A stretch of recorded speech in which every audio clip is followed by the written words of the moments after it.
हिंदू लड़कियों से love marriage करने वाले मुस्लिम लड़कों को पीएफआई फ्री में एक अच्छा सा घर या फिर दुकान गिफ्ट करता है। लव जिहाद के जरिए देश भर में मुस्लिम आबादी को बढ़ाना पॉपुलर फ्रंट ऑफ इंडिया यानी पीएफआई का सबसे बड़ा रणनीति है। एक हिंदू को मुसलमान बनाने पर पीएफआई 2 लाख रुपए नगद देती है।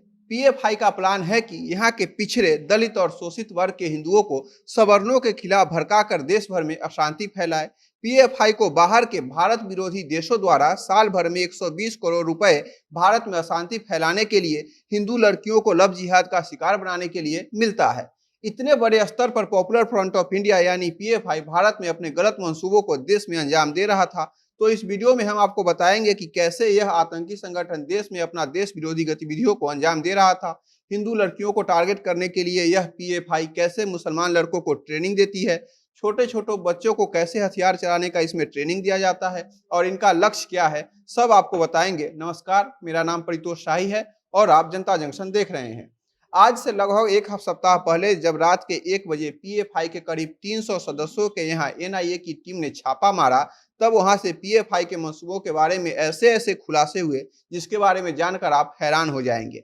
केरल में एनआईए की टीम को छापेमारी में पीएफआई सदस्यों के पास से केरल में मौजूद अभी सभी राष्ट्रीय स्वयंसेवक संघ और भारतीय जनता पार्टी के कार्यकर्ता के एड्रेस और उनके परिवार के लोगों के नाम और उनके फोन नंबर बरामद हुए थे। यहाँ पर आए दिन संघ के कार्यकर्ता को खुलेआम काट दिया जाता था। इससे पीएफआई यह संदेश देना चाहती थी कि केरल में संघ और भाजपा कभी भी अपना पैर नहीं जमा पाएगी और अगर पैर जमाने का प्रयास भी करेगी तो उसके साथ यही हश्र होगा। और इसके बाद कुछ और खुलासे गिरफ्तार हुए पीएफआई के सदस्यों ने किए।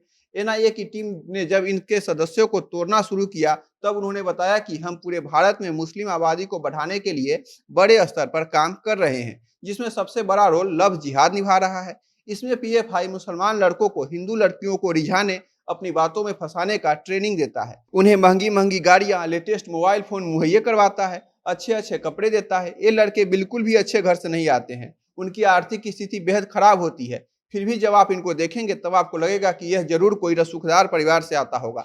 इनके हाथों में कलावा बांधा होता है। यह अपना नाम बदलकर हिंदू लड़कियों से मिलने जाते हैं। जैसे अगर किसी का नाम मोहम्मद शमीम है और वह जब हिंदू लड़की के पास मिलने जाता है तो अपना नाम सोनू सिंह बताएगा। उनका विश्वास जीतने के लिए ये लोग मंदिर भी चले जाते हैं ताकि लड़कियों को शक न हो कि यह लड़का मुस्लिम है। इनके हेयर स्टाइल, इनका रहन सहन, इनके बातचीत करने का तरीका इतना अच्छा होता है कि सामने वाले को इनकी सच्चाई की भनक भी नहीं लग पाती है। ऐसा करके यह लोग बड़ी संख्या में हिंदू लड़कियों को टारगेट करते हैं और जब हिंदू लड़कियां इनके बातों में आ जाती हैं, इनसे शादी कर लेती है, तब इन पर धर्म परिवर्तन करने का दबाव बनाया जाता है। इन पर इस्लाम धर्म कबूल करने को कहा जाता है और यह जब लड़कियां जब प्रतिकार करती है, जब इन्हें सच्चाई पता चलता है, तब तक मुस्लिम लड़कों के पास इन लड़कियों का वीडियो और बहुत कुछ ऐसा आ जाता है कि लड़कियां ब्लैकमेल होने लगती हैं और चुपचाप इस्लाम धर्म कबूल कर लेती है। कुछ लड़कियां जब प्रतिकार करती है तब उन्हें मारकर, उनके शरीर को कई भागों में काटकर सूटकेस में बंद करके किसी नदी, नाले या तालाब के किनारे फेंक दिया जाता है। ऐसे न्यूज आप हर दूसरे दिन टीवी या अखबार में देखते ही होंगे। इन लड़कों को पीएफआई टारगेट देती है कि तुम जितने हिंदुओं को मुसलमान बनाओगे, तुम्हें उतना इनाम हम देंगे। एक हिंदू लड़की से शादी करने पर यह संगठन गिफ्ट के तौर पर उस मुस्लिम लड़के को एक बढ़िया सा घर या दुकान मुहैया करवाता है। अगर वह मुस्लिम लड़का 2 या 3 हिंदू लड़कियों को अपने जाल में फंसाता है, उसका धर्म परिवर्तन करवाता है, तो उसे 6 लाख रुपए, घर तथा और कई तरह की सुविधाएं यह संगठन देती है। धर्म परिवर्तन और लव जिहाद का खुला खेल यह संगठन खुद पर्दे के पीछे रहकर मुस्लिम युवाओं से करवाता है। हाल ही में यूपी में जब छापेमारी हुई तब यहाँ के मोहम्मद सादाब, मोहम्मद शहजाद, मौलाना साजिद और मोहम्मद इस्लाम के पास से एनआईए की टीम को 4 पेन ड्राइव बरामद हुए जिसमें योगी आदित्यनाथ के लव जिहाद के खिलाफ दिए गए बयान का भी जिक्र था। इनके निशाने पर भारतीय जनता पार्टी के बड़े बड़े नेता और आरएसएस के हजारों कार्यकर्ता हैं। इतना सब कुछ देश के अंदर रहकर करने के बाद भी इनकी वैश्विक पहुंच इतनी तगड़ी है कि बाहर यह नैरेटिव बनाने में ये लोग सफल हो जाते हैं कि भारत में मुसलमानों के साथ अत्याचार हो रहा है, यहाँ के अल्पसंख्यकों की जान खतरे में है। सीधा सीधा इस संगठन का उद्देश्य यह है कि भारत की मौजूदा सरकार को वैश्विक स्तर पर मुस्लिम विरोधी बना दिया जाए। खुले तौर पर पीएफआई के कई नेताओं ने अपने भाषण में यह ऐलान कर चुका है कि उनका एकमात्र उद्देश्य 2047 तक हिंदुस्तान को इस्लामिक राष्ट्र बनाना है। अपने मंसूबे को कामयाब करने के लिए यह संगठन हिंदू के, दलित, शोषित वर्ग के लोगों को सवर्णों के खिलाफ भड़काने का काम करती है। इस संगठन का उद्देश्य देश भर में अशांति फैलाना, हिंदुओं को आपस में लड़वाना और फिर अपना वर्चस्व जमा कर 2047 तक भारत को इस्लामिक राष्ट्र बनाना है। इनका सपना यह है कि यहाँ गजवा-ए-हिंद का पताका लहराया जाए, यह संगठन विश्व भर में यह कहता है कि हिंदुस्तान में अल्पसंख्यक पर अत्याचार हो रहा है, मोदी सरकार उन्हें जीने नहीं दे रही है। इस तरह का झूठा प्रोपेगेंडा फैलाकर यह लोग साल भर में 120 करोड़ से ऊपर का चंदा इकट्ठा कर लेते हैं और फिर गजवाए हिंद और इस्लामिक राष्ट्र बनाने का जो इन्होंने सपना देखा है उस पर काम करना शुरू कर देते हैं। इसमें सबसे ज्यादा टारगेट हिंदू लड़कियां हो रही हैं, जिन्हें मुस्लिम धर्म के लड़के अपना नाम पता गुप्त रख के धोखे से दोस्ती कर लेते हैं और एक बार लड़की जब इनके झांसे में आ जाती है, उनके झूठे प्यार के जाल में फंस जाती है, तब जबरन इनका धर्म परिवर्तन करा दिया जाता है। और जब लड़कियां इस बात का प्रतिकार करती है तो उनका क्या हश्र होता है वह हर दूसरे दिन आप लोग अखबार में देखते ही होंगे।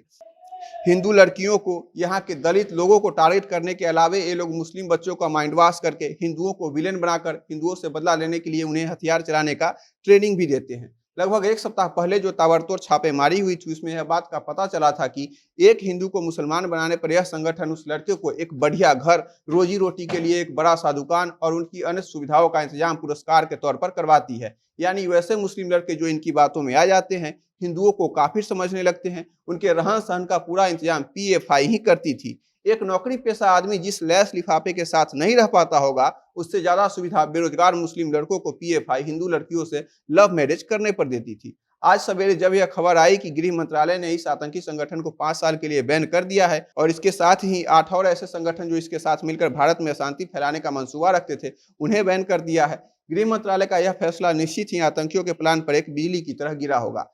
यह इस वक्त की सबसे बड़ी जरूरत थी। इनके कारण आए दिन भारत में दंगे होते थे। ये लोग खुलेआम हिंदू संगठन के नेताओं को अपना शिकार बनाते थे। जैसे ही इनका फंडिंग रुकेगा, इन्हें पैसे मिलने बंद होंगे, वैसे ही इनकी सारी काली करतूत अपने आप रुक जाएगी और एनआईए को जिस तरह के सबूत इसमें हाथ लगे हैं उसे देखकर ऐसा लगता है कि आने वाले दिनों में इस संगठन से जुड़े हर एक लोगों पर और सख्त से सख्त कार्रवाई होगी। बाकी इनका मंसूबा क्या है, इसका भांडाफोड़ तो हो चुका है। ऐसे में हिंदू लड़कियों को सचेत रहना होगा कि आगे जिस भी लड़के से मिले, एक नज़र में ही उन पर विश्वास न करे। सब कुछ जांच परख ले तभी कोई निर्णय ले, नहीं तो उनके साथ किस तरह की घटना होगी, किस तरह से उन्हें तरपाया जाएगा, यह बात तो हमने आपको बता ही दिया है। बाकी आप इस खबर पर क्या राय रखते हैं हमें कमेंट बॉक्स में बताइएगा और खबरों के लिए देखते रहिए जनता जंक्शन। कैमरे के पीछे मेरे सहयोगी है अंकित। बहुत बहुत धन्यवाद।